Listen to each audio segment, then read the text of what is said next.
Hello students, कैसे हैं आप। उम्मीद करते हैं आप सभी अच्छे होंगे।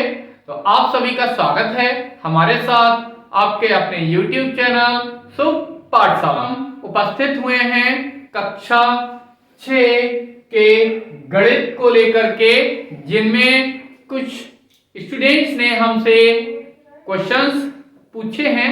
तो आइए उन क्वेश्चंस को सॉल्व करते हैं।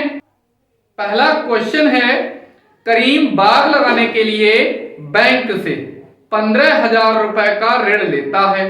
बैंक पौधों की खरीद के लिए ऋण का 20% छूट देने के बाद शेष धनराशि पर 9% वार्षिक साधारण ब्याज लेता है। 4 वर्ष बाद करीम पूरा ऋण अदा करने के लिए बैंक को कितना धन देगा। तो यहाँ पर बैंक से ऋण कितना लिया गया है, 15,000 रुपए, और छूट दी जा रही है 20% की। तब मूलधन कितना हो जाएगा, तब मूलधन उस 15,000 में से क्या करना है, इसका 20% माइनस कर दें, क्योंकि इतनी तो हमें छूट ही मिल रही है।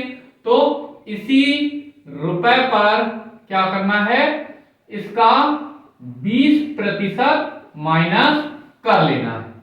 तो ये 15,000 ऐसे के ऐसे ही माइनस 15,000, इसका क्या करना है, का के स्थान पर गुणे का निशान 20 ऐसा का ऐसा ही बटे में 100 लगा देना है। 2 जीरो से यहां पर 2 जीरो कैंसिल हो गए, क्या मिलेगा, 15,000 ऐसा का ऐसा ही माइनस, इसकी मल्टीप्लाई करा लेंगे तो कितना मिल जाएगा, 15 दूनी 30, और एक जीरो है और दूसरा जीरो, 3,000 रुपए। तो टोटल हमें कितने मिल गए, यहां पर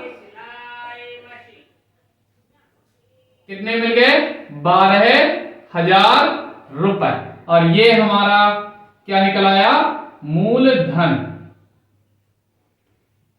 अब क्या कहा है, इस पर बैंक ब्याज लेती है, तो साधारण ब्याज लेना है। तो साधारण ब्याज कितना हो जाएगा, 4 साल का साधारण ब्याज। सूत्र होता है मूलधन गुणे दर गुणे समय बटे 100।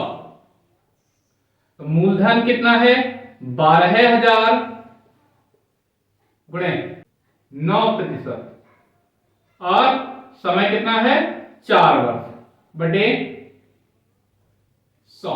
तो 2 जीरो से यहां पर 2 जीरो कैंसिल, गुणा करा लेंगे तो 12 ने 108, ये हो गया 1080, और गुणे 4, तो ये मिल जाएगा 0 4 अट्ठे 32, 4 एकम 4, 4,320 रुपए हो गया इस 12,000 रुपए का 4 साल का ब्याज। तब मिश्रधन, मतलब जो हमें रुपए देना है, 12,000 तो रुपए देने ही देने हैं, साथ ही साथ ये ब्याज देना है। तब दे मिश्रधन, कितना हमें उस बैंक को पैसा लौटाना होगा, क्या हो जाएगा, मूलधन, उस मूलधन में मतलब 12,000 रुपए वो तो देने ही देने हैं, साथ ही साथ क्या देना है, उस पर लगने वाला ब्याज भी वापस करना है, प्लस साधारण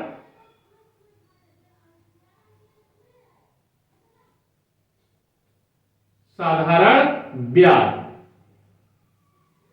तो मूलधन कितना है, 12,000 रुपए, प्लस ब्याज कितना है, 4,320।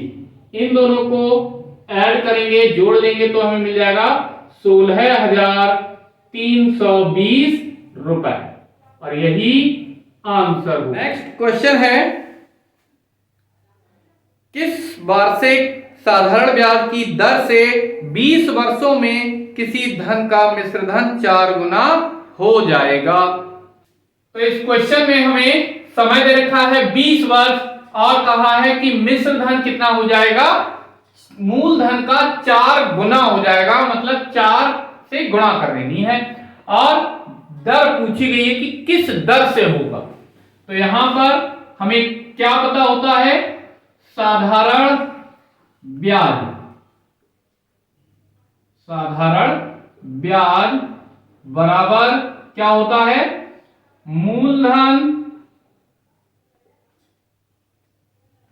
गुणे दर गुणे समय बटे 100, ये सूत्र होता है। तो यहां पर हमें मूलधन दे तो रखा नहीं है, तो मान लेते हैं, माना मूलधन बराबर, ये अपने आप से मान सकते हैं 100 रुपए। ये हमने अपनी सुविधा के लिए 100 मान लिया, क्योंकि यहां पर 100 आसानी से कैंसिल भी हो जाएंगे, कट भी जाएंगे। तब क्या होगा, साधारण ब्याज हमें निकालना है, मूलधन हमने मान लिया है कितना है, 100 रुपए, दर हमसे पूछी गई है, तो यहां पर दर ऐसा का ऐसा ही गुणे समय दे रखा है कितना, 20 वर्ष बटे कितना, 100। तो ये 100 से 100 कट गया, कितना मिला, दर गुणा 20। ये हमें क्या मिल गया, साधारण ब्याज मिल गया। अब नाउ मिश्र धन, मिश्र धन बराबर क्या होता है, मिश्र धन बराबर होता है साधारण ब्याज प्लस का मूलधन। अब यहां पर मिश्र धन कहा गया है, कितना हो जाएगा, 4 गुना हो जाएगा मूलधन का। तो यहां पर हम क्या लिख सकते हैं, अगर मूलधन है 100 रुपए, तब मिश्र धन कितना हो जाएगा, निकाल लेते हैं। तब मिश्र धन कितना हो जाएगा, यहां से 4 गुणा 100, तो कितना हो गया, 400 रुपए। तो यहां पर मिश्र धन के स्थान पर हम क्या रख देंगे, 400। साधारण ब्याज हमने ये ज्ञात कर लिया था, कितना आया था, दर गुणा 20, तो इसके स्थान पर यही रहने देते हैं, दर गुणा 20 प्लस मूलधन हमने 100 रुपए माना था, ऐसा का ऐसा ही। 100 को उठा करके इस तरफ लेके आएंगे तो 400 माइनस का 100 बराबर दर गुणा 20। तो यहां पर 400 में से जब 100 माइनस करेंगे तो कितना मिलेगा, 300 बराबर दर गुणे 20। इधर दर के गुणे में है 20, तो 20 गुणा में है, इसे कहां लेकर जाएंगे, बटे में, 300 के बटे में। तो दर बराबर कितना आ जाएगा, 300 के बटे में चले जाएंगे 20, यहां पर 20 आ गए बटे में। तो 0 से 0 कैंसिल हो गया, 2 से इसे कट करेंगे, 2 15 30 होते हैं, तो दर कितनी आ गई, 15%। और हमसे यही पूछा गया था कि किस दर से जो मिश्रधन है वो 20 वर्ष में मूलधन का 4 गुना हो जाएगा। तो हम लिख सकते हैं यहां पर, अतः 15% की दर से 20 वर्ष में कोई मूलधन अपने मूलधन का 4 गुना हो जाएगा, और यही इसका आंसर हो गया। नेक्स्ट क्वेश्चन है, एक पाठशाला में 175 मीटर टाट रुपए 4.25 प्रति मीटर की दर से खरीदा गया। कुल टाट का मूल्य व्यवहार गणित द्वारा ज्ञात कीजिए। तो यहां पर हमें क्या दे रखा है, 1 मीटर का जो टाट है उसका मूल्य दे रखा है 4 रुपए 25 पैसे, और 175 मीटर टाट का मूल्य पूछा है। तो कैसे निकालेंगे, जब 1 मीटर का मूल्य दे रखा है और 175 का पूछा है, तो क्या करेंगे, मल्टीप्लाई कर देंगे, गुणा कर देंगे। तो यहां पर कितना, 4 रुपए 25 पैसे से गुणा करनी है किसकी, 175 मीटर की। तो गुणा करा लेंगे, अलग गुणा करा लेते हैं। 4.25 गुणा 175 गुणा कराएंगे, 5 पंजे 25 हासिल के 2, 5 दूनी 10 और 2 12 हासिल का 1, 5 चौके 20 और 1 21। 7 से गुणा करेंगे, 7 पंजे 35 हासिल के 3, 7 दूनी 14 और 3 17 हासिल का 1, 7 चौके 28 और 1 29। एक से किसी की गुणा कराते हैं तो वो वैसा का वैसा ही रहता है, तो ये आ जाएगा 425।